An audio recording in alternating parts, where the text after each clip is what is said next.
state's AAA credit rating was already under immense pressure. As I detailed to the Parliament last June, the state was already breaching many of the metrics that various rating agencies use to decide whether or not we have AAA status. Of course, the AAA rating agencies did reiterate our AAA after the September budget, but I've just got to be honest and upfront with the people of New South Wales. It's again under massive pressure as a result of this decision.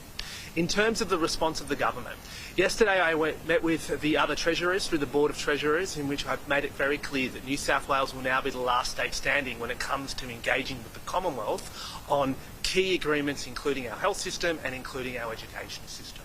I equally gave them the opportunity to thank New South Wales for the distribution that's now coming from our state. Unfortunately, none of the other states said thank you to New South Wales, despite the fact that we are subsidising their budgets as a result. I can say that I will be going to the Council of Federal Financial Relations this Friday to express New South Wales's view that this entire process is absurd, that an absurd system like this cannot last, and it's in the interest of the entire Federation that we have reform.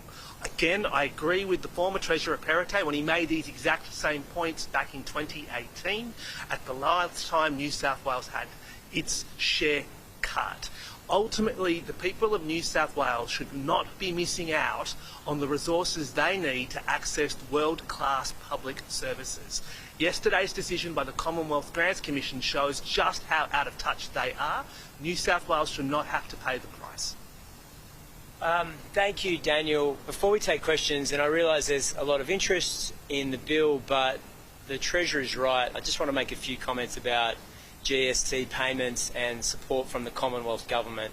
It's really important to note that as a result of the latest changes, our share of the GST drops, and rather than getting 92 cents in the dollar, it's dropped all the way down to 86.7 cents in the dollar. When you put that side by side with the Commonwealth's contribution to infrastructure, which has fallen to 24% of overall infrastructure spending for the country, and over the next 10 years is projected to be just 23%.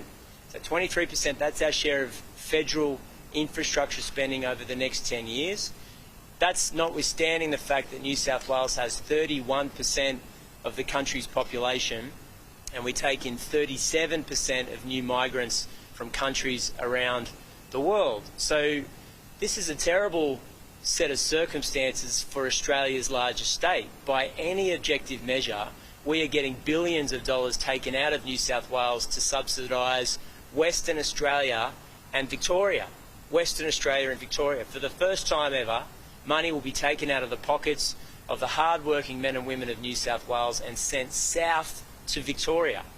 Their payments jump to $2.5 billion, and New South Wales loses $1.6 billion. Now, Treasurer will tell you, if you go and speak to the Commonwealth Government, they'll say, well, these are all just GST relativities. This is the dark arts of the Commonwealth GST carve-up. I just want to make this really simple request of the Prime Minister and the Treasurer.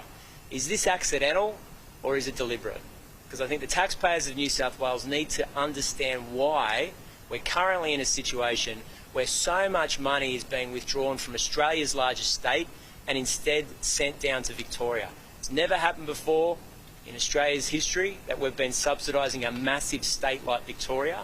It's unclear to me why that is the case, and something has to change here. But the big question here is it accidental or is it deliberate? Why would it be deliberate? Well, I don't know the answer, but we can't just sleepwalk into a situation where, whether it's GST payments, health agreements, infrastructure spend, or the intricacies of NDIS reform, where New South Wales taxpayers, despite representing nearly a third of the country, get so much less of Commonwealth payments. That situation has to change.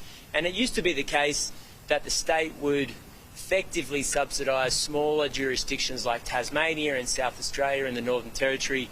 Deep into the past, Queensland was on that list too. I think most taxpayers in New South Wales would understand that.